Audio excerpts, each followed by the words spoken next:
Ya oke guys, speaking sama gue ya karena data gak bisa bang ya. Oke, hari ini nih udah kayaknya udah Selasa subuh ya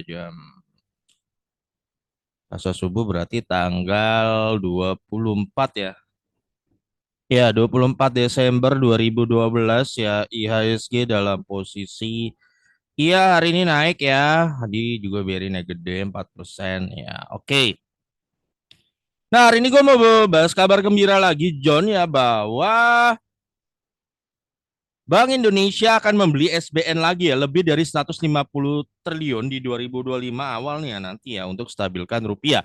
Ya, ini kabar gembira dan juga di bulan Desember ini Bank Indonesia telah melakukan pembelian surat berharga di pasar sekunder itu sekitar 107 triliun. Ya, hingga minggu kedua bulan Desember. Iya, jadi ini kebijakan yang menggembirakan ya John ya. Jadi kalau bagus kita harus bilang bagus gitu ya. Jadi tapi kalau memang perlu kritikan memang harus dikritik ya.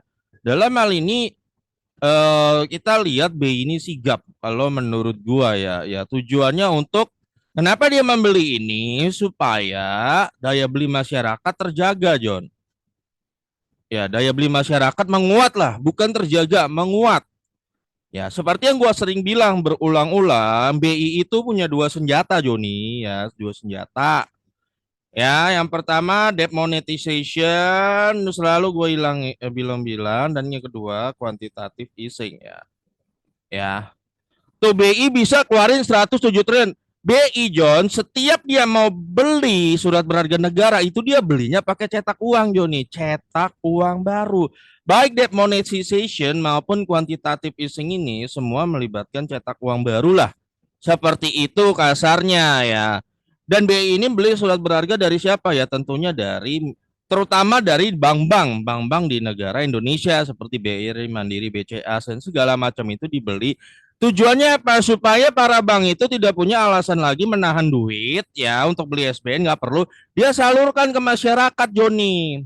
Kayak BRI nanti dia salurkan ke masyarakat sehingga di masyarakat duitnya beredar makin banyak dan daya beli menguat. Nah, ini tujuannya, Juni. Nah, otomatis bank-bank seperti BRI, ya BCA, BMRI, ya BBNI dan yang lain akan kecipratan. Kecipratan istilahnya cuan gitu loh ya. Banknya kecipratan cuan, masyarakatnya juga daya belinya jadi lebih menguat. Nah, ini ya. Jadi itu tujuannya BI Joni. Ya. Jadi BI itu punya senjata rahasia dua, demonetization yaitu dia kalau misalnya pemerintah kalau demonetization itu gini tuh. Uh, bentar-bentar. Gua pause bentar ya. Ya, kalau demonetization itu misalnya pemerintah butuh uang, mungkin gue butuh 400 triliun ya. Misalnya untuk anggaran apa? Misalnya makan siang gratis. Bisa, kalau kreatif, ekonomi itu kreatif, itu ya dia minta sama BI sediakan, gue akan keluarin sudah berharga negara dan lo makan BI ya. Dimakan sama BI, ya BI ngeluarin 400 triliunnya dari mana Joni? Jadi cetak uang baru. Makan SB-nya negara. Bisa. Ya. Bisa nama Kak. Ya, itu cara pertama demonetization ya. Wah, efek sampingnya apa Jon ya? Paling inflasi ya. Tapi kan lihat dulu dong 400 triliun kalau GDP lu 2 GDP kita kan 22.000 gitu ya. Ya, 400 triliun lo cetak, sorry, 400 triliun dibagi 22.000 ya. Ya, misalnya ya. Maka lo paling cuma naik inflasi sekitar 1,8% gitu loh. Oh, nanti ada yang nanya, John apa bedanya kalau naikin pajak kan juga inflasi? Beda, Joni. Pajak itu lu narik duit dari rakyat. Jadi inflasi yang terjadi akibat pajak itu adalah inflasinya bukan dari sisi demand. Jadi duit dari hasil inflasi itu tidak nektok di rakyat, tidak nektok-nektok gitu loh, tapi diambil pemerintah sehingga rakyat gak bisa kehilangan daya beli. Beda dengan inflasi yang dilakukan seperti inflasi yang terjadi akibat duit beredar lebih banyak. Inflasi itu adalah inflasi dari sisi demand, di mana daya beli akan menguat misalnya tiba-tiba oke lah misalnya ayam di sana gitu ya, yang lokal ya, gue sebut yang lokal aja dulu. Biasanya per bulan misalnya cuman 100 orang yang beli misalnya satu hari lah cuman 100 orang yang beli Tiba-tiba kalau daya beli menguat, wah kaget Hisananya ini satu cabang loh kok tiba-tiba jadi 200 orang yang beli. Sehari, wih daya beli menguat. Otomatis si Hisana ini yang ayam goreng ini ya John, dia pesan lagi ke apa sih produsen apa sih intermediate-nya apa sih peternak pedagang ayam, dia pesan ke pedagang ayam lebih 2 kali lipat orderannya Hisana ya ke pedagang ayam. Wah pedagang ayam kaget. Loh kok orderan gue jadi banyak ya? Ya udah gue pesen lagi ke peternaknya dia pesen lagi 2 kali lipat. Nah, otomatis harga ayam naik nggak Joni? Harga naik, naik. Tapi naik ya karena daya beli yang kuat dan nektoknya di rakyat gitu loh. Karena daya beli naik, maka si peternak ayam juga nambah karyawan, ya enggak. Terus si pedagang ayam ini, supplier, oke, supplier, sorry. Supplier ayam ini juga nambah karyawan. Ya, si Hisananya juga nambah karyawan ya. Ya, jadi terjadi netok di masyarakat. Jadi meskipun harga ayam naik, semua rakyat ada duitnya, gitu loh. Beda, beda jauh. Jauh. Jadi jangan lo samain. Wah, John kan pajak kalau naik juga kan sama aja dong kan lo inflasi juga. Di pajak duitnya ditarik pemerintah, kata pemerintah. Ya kata negara ya pokoknya yang berkepentingan kebijakan katanya mau dipakai buat demi kepentingan rakyat katanya gitu loh. Tidak nektok di rakyat, tapi kan kita tahu John, kebanyakan kayak gitu-gitu tuh jebol. Entah jadi Rubiconnya siapa, ya atau entah jadinya siapa gitu loh, tidak nektok di rakyat seperti itu. Makanya negara-negara kayak Uni Emirat Arab, ya kenapa bisa lebih maju? Ya daripada lo narik pajak, nggak jelas lo pakai buat apa? Biarin aja duitnya di rakyat, biarin dia nektok sendiri. Ngapain lo ikut campur gitu loh. Menurut gua pemerintah yang beres begitu. Tapi kalau kalau dari sisi fiskal terus pikirannya ya pajak naik terus ya. Dan dia mengira bakal terjadi ledakan ekonomi ya. Susah. Susah aja sih John gua kalau pikirnya begitu ya. Nah itu John ya. Jadi bedanya di mana? Beda banget. Oh jadi BI bisa dong. Tiba-tiba nih ngeluarin 107 triliun dia nyetak uang baru bisa John. Bisa nih Desember dia udah beli. Makanya kadang-kadang kan kita sangat menyayangkan ya lihat kebijakan dari fiskal hari ini ya sisi kalau dari sisi moneter oke John kita harus bilang ini bagus banget kebijakannya ya. Ya ini langkahnya sigap kita kalau bagus tuh harus bilang bagus John, jangan dijelek-jelekin gitu loh. Tapi kalau jelek juga dan bagus-bagusin itu buzzer namanya ya. Kalau jelek juga kita kritik gitu loh. Kritik kenapa dia. Nah, kadang katanya PPN 12% itu supaya dapat penerimaan negara cuma 70 triliun. Ya, padahal BI bisa.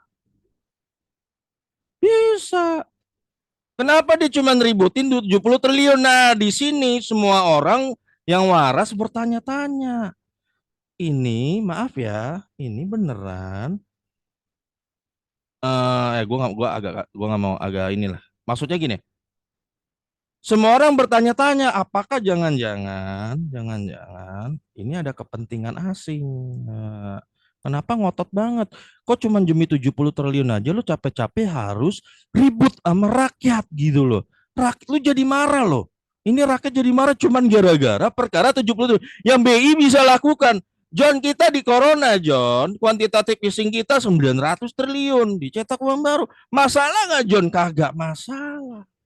Ada masalah?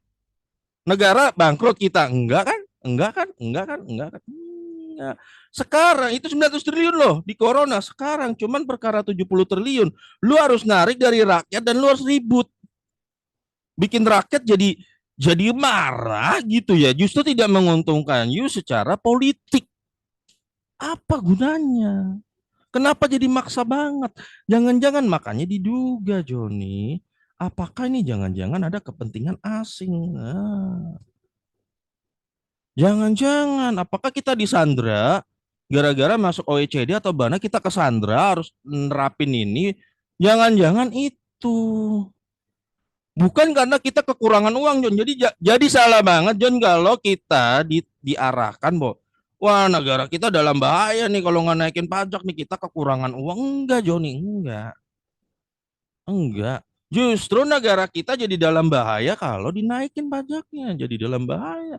Masyarakat marah-marah, Joni. Sekarang pada lempar bola kan. Partai ini lempar, wah katanya inisiatornya sih ini, wah partai ini bilang wah ini presiden yang lama inisiatornya. Wah, yang presiden yang sekarang juga bilang wah ini mah kebijakannya dari menteri ini. Ya, saling lempar bola gitu loh. Padahal dulu ketika nyepakatin bareng-bareng ya nggak? Nah, seperti itu loh John ya. Akhirnya kita rakyat hanya melihat drama. Padahal kalau gue baca kemarin di konten sorry yang ahli pajak dua ya, itu bisa dibatalkan ya. Satu kalau dari sisi itu bisa dibatalkan dengan perpu dari presidennya, dari DPR juga bisa ngebatalin John, bisa ngeluarin apa gitu. Gue lupa. Bisa dari DPR. Kenapa nggak mau bergerak ya? Udahlah ya. Tapi gue sangat apresiasi BI ini ya. BI cepet ya. Dan kalau lo baca berita, nah BI dia akan Desember ini dia udah ngeluarin berapa? 107 triliun ya. Oke, 107 triliun. Dan nanti di Januari 2025 ya, BI rencana akan beli lagi 150 triliun. Oke, kita baca beritanya ya. Ya, kita baca beritanya. Nah, ini berita baru ya John ya. BI bakal borong SBN lebih dari 150 triliun demi stabilkan rupiah. Ya, kita baca supaya nggak hoax. Ya, ya, wah, iklan dulu ya nggak apa-apa. Oke. Ya, jadi beritanya BI bakal borong SBN lebih dari 150 triliun demi stabilkan rupiah. Oke.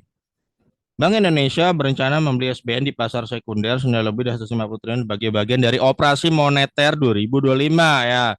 Baguslah ya. Gubernur BI Peri aduh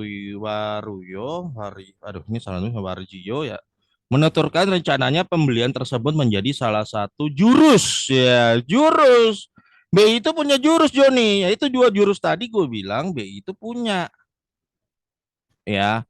Nah justru Joni kalau ini ya kebijakan tadi debt monetization dan ini jurus BI ya dan quantitative easing tadi itu bisa nggak efektif, bisa nggak berlaku di negara yang tax rasionya gede. Nah, hati-hati nih John, nih gue bilang ya. Lu hari ini lu boleh buka semua negara yang tax rasionya gede, 30%, 20% ke atas. Lu boleh buka, mereka tidak bisa menghadapi suku bunga The Fed yang tinggi. Lu boleh buka, Inggris krisis, Jerman krisis, itu tax rasionya rata-rata 25 ke atas tuh, 25% ke atas tuh. Bisa 30, bahkan Prancis 40. Prancis, New Zealand, Selandia Baru, tax ratio 30%, krisis. Semua segala macam. Kenapa semua negara yang tax rasionya tinggi kok mengalami krisis di suku bunga The Fed tinggi? Jadi inilah kelemahan tax rasio tinggi. Ketika mereka Kenapa? Ketika tax ratio tinggi, ketika bank sentral negara itu melakukan cetak uang untuk meningkatkan dia itu gagal. Kenapa? Karena pajaknya tinggi, duit yang dicetak itu balik lagi ke negara, dengan bodohnya balik ke negara, tidak ngalir ke masyarakat sehingga tidak bisa mendongkrak daya beli gara-gara pajak yang tinggi. Gara-gara pajak yang tinggi itu tidak bisa mendongkrak daya beli. Nanti kalau tidak bisa mendongkrak daya beli, bank sentralnya udah nggak bisa menstimulus itu, makalah datanglah IMF dan World Bank. Pinjamlah ke kita, kitalah savior, kitalah penyelamat. Nah, gue takutnya Joni dibawa ke arah sono. Dulu Yunani juga gitu tuh. Hari ini lu lihat Argentina, ya kenapa terjadi hiperinflasi? Karena dia utang luar negerinya gede kepada IMF. Semakin lu pinjam ke sini, semakin gak beres.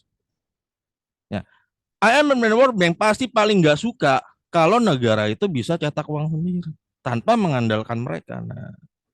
Nah itu John, coba lo pikir-pikir lagi apa yang gue omongin ini betul atau enggak. Coba lo renung-renungkan lagi. Apa jangan-jangan secara sistematis kita mau dibawa ke sana? Nah ini yang bahaya kalau menurut gue. Nah oke, BI ya, jadi BI punya jurus dong untuk menstabilkan nilai tukar rupiah dan diharapkan kembali ke level 15.200 tahun depan gitu ya. Bisa jadi sampai 150 triliun katanya, bahkan kemungkinan bisa lebih tinggi. Oh bisa, duitnya terserah dia kan tinggal pencet. Tinggal pencet. Ekonom sekarang gini loh, kita kan duit udah nggak di backup emas gitu loh ya. Semua negara mana sih yang masih pakai emas? Bahkan negara Arab pun tidak pakai emas. Backup emas itu ada kelemahan John. Pokoknya gue udah pernah jelasin lah, itu deflasi ya. Kelemahannya ketika lagi krisis lo nggak bisa cetak uang. Jadi mampus semua rakyat itu. Nah, itu ada kelemahan dan udah ditinggalkan. Konsep lama itu udah ditinggalkan. Sekarang kita udah punya konsep tanpa backup emas, kita bisa menstimulus ketika ekonomi lagi sulit. Manfaatkanlah semaksimal mungkin dan sebijaksana mungkin. Ingat ya, maksimal bukan dan bijaksana itu bukan asal-asalan. Asal terukur cetak uangnya itu nggak masalah. Nggak masalah. Asal terukur. Nah, jangan sampai terlalu hati-hati juga, John. Nah, kenapa ada orang yang masih menganut paham-pahamnya bule itu terlalu hati-hati? Makanya lu lihat negara bule mana, Eropa ya, gue nggak bicara Amerika dulu, Eropa, yang sekarang teknologinya bisa nandingin negara Asia, yang lagi jadi rising star. Korea, Jepang, dan China, seperti itu, ya kan? Sekarang perusahaan baru muncul dari mana? Banyak China. Nah, sekarang India juga lagi rising star. Ada nggak lo lihat sekarang, misalnya, terakhir gue lihat produk Eropa yang booming itu Nokia HP, John. Semenjak itu lo pernah denger lagi nggak ada merek-merek Eropa gitu? Enggak kan? Nah, itu kenapa mereka nggak bisa kalah inovasi karena ekonom Asia udah nggak berpikir seperti itu. Ekornya udah progresif. Nah, gue celakanya tuh kayaknya ya negara kita tuh masih berpikir ala tradisional banget loh, John. Tradisional gitu loh. Sangat terlalu hati-hati gitu, terlalu hati-hati sehingga dipikirnya solusi satu-satunya adalah pajak.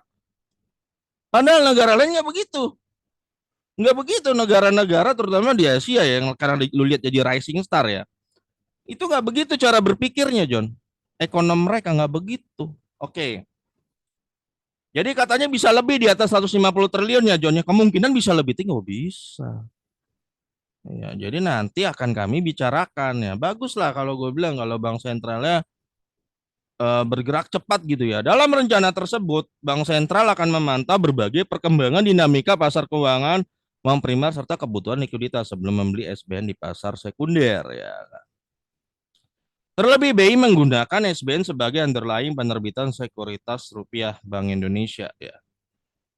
Oke, adapun melalui pembelian SBN saat ini Bank Sentral memutuskan untuk menahan suku bunga ya.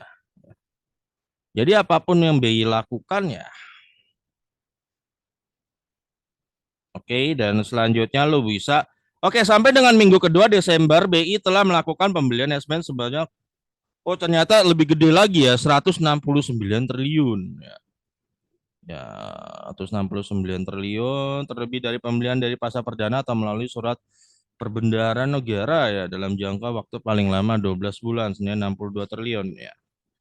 Dan bla bla bla ya, kami akan dengan pemerintah akan terus berkoordinasi khususnya dengan mensukseskan kebijakan SBN dan SBN dan juga penerbitan SBN oleh pemerintah ya, pemerintah.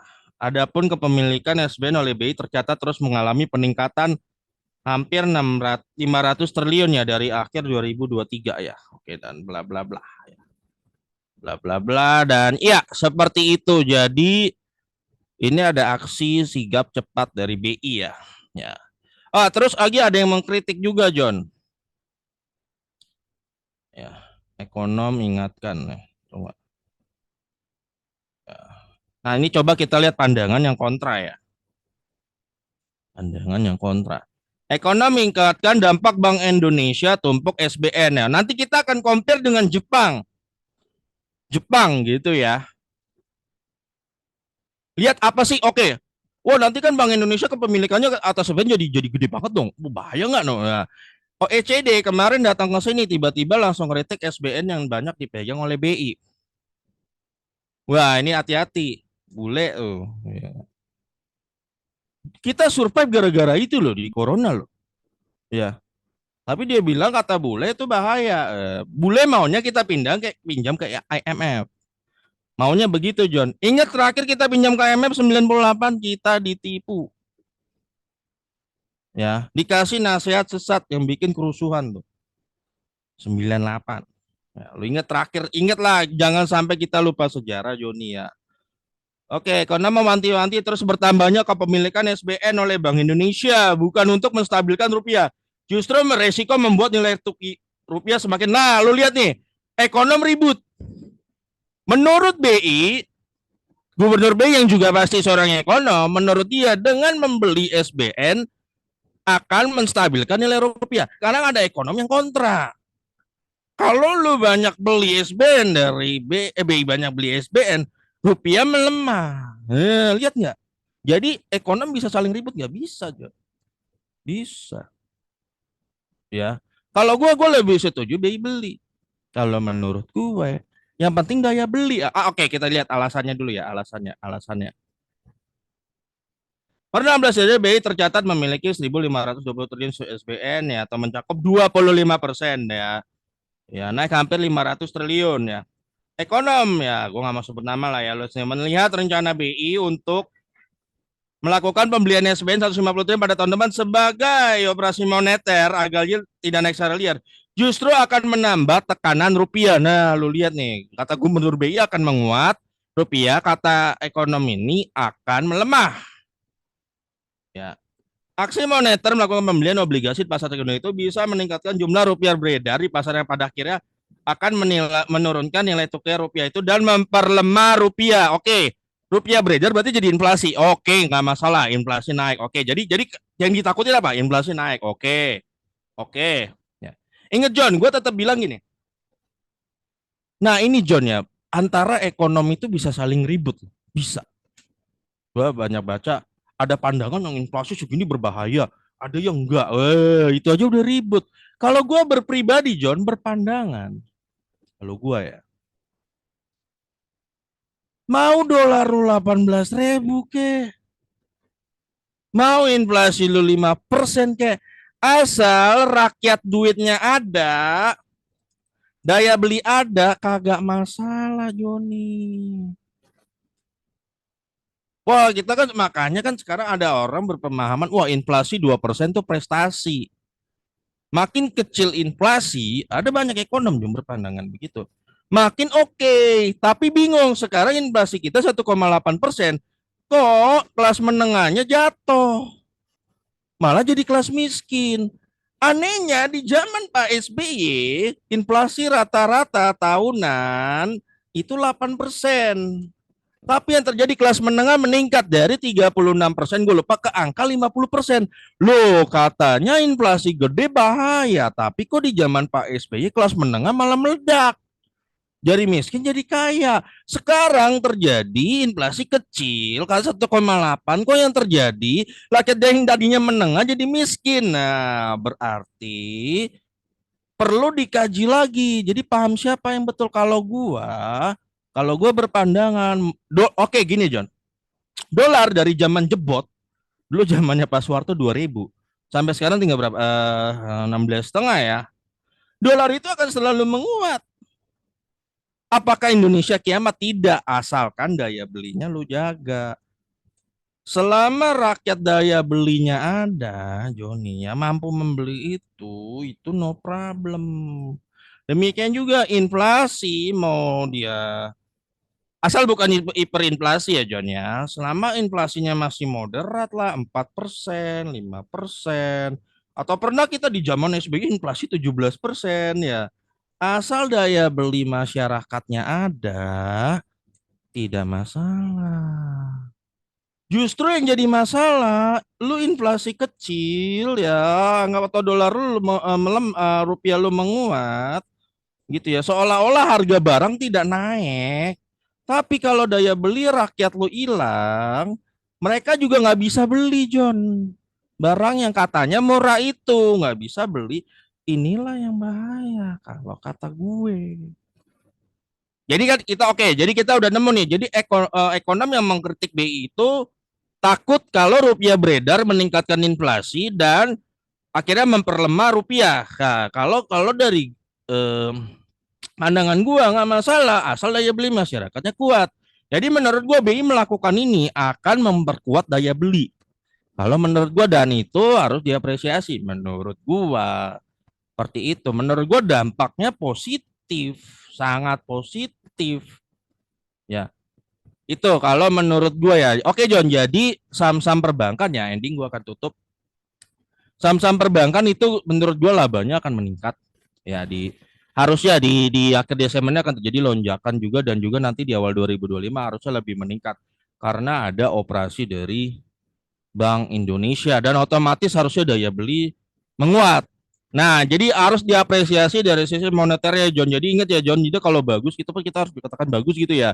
Jangan bagus dijelek-jelekin itu nyinyir John nih. Ya, jangan juga jelek. Kalau jelek kita harus bilang jelek gitu ya. Contoh, sekarang hari ini kebijakan fiskal kita sangat udah dikritik oleh banyak mantan menteri keuangan, mantan dirjen pajak udah dikritik jangan naikin PPN dulu. Masih aja dinaikin dengan argumentasi yang nggak jelas. Ya katanya akan begini begono padahal lu cuma waktu itu kita tumbuh cuma 4,9% GDP kita. Ya masih dia bilang itu bukan masalah, masih dia masih tidak sadar masalahnya. Nah, ini yang harus dikritik. Nah, kalau jelek juga jangan dibagus-bagusin jadi itu namanya buzzer ya. Buzzer gitu, udah jelek dibagus-bagus. Nah, sekarang lucu ya, sekarang malah sibuk lempar bola. PPN ini inisiatifnya ini, wah dulu waktu itu inisiatif partai ini, wah ini yang sekarang kritikan dulu dia pemimpinnya, wah gini-gini, wah. Wah, oh, ini inisiatif presiden yang lama semuanya pada lempar bola. Padahal jangan-jangan dulu semuanya pada setuju seperti itu. Nah, itu ya, John. Nah, gue berharap ke depannya ini sebenarnya masih bisa ya dibatalkan ini ya oleh Presiden dan DPR. Sebenarnya bisa ya sebelum Januari ini bisa. Ya tergantung itunya aja ya seperti itulah John. Ntar rakyat bisa apa yang ya gitu aja John ya sampai ketemu lagi di video gue berikutnya karena data gak bisa bang ya.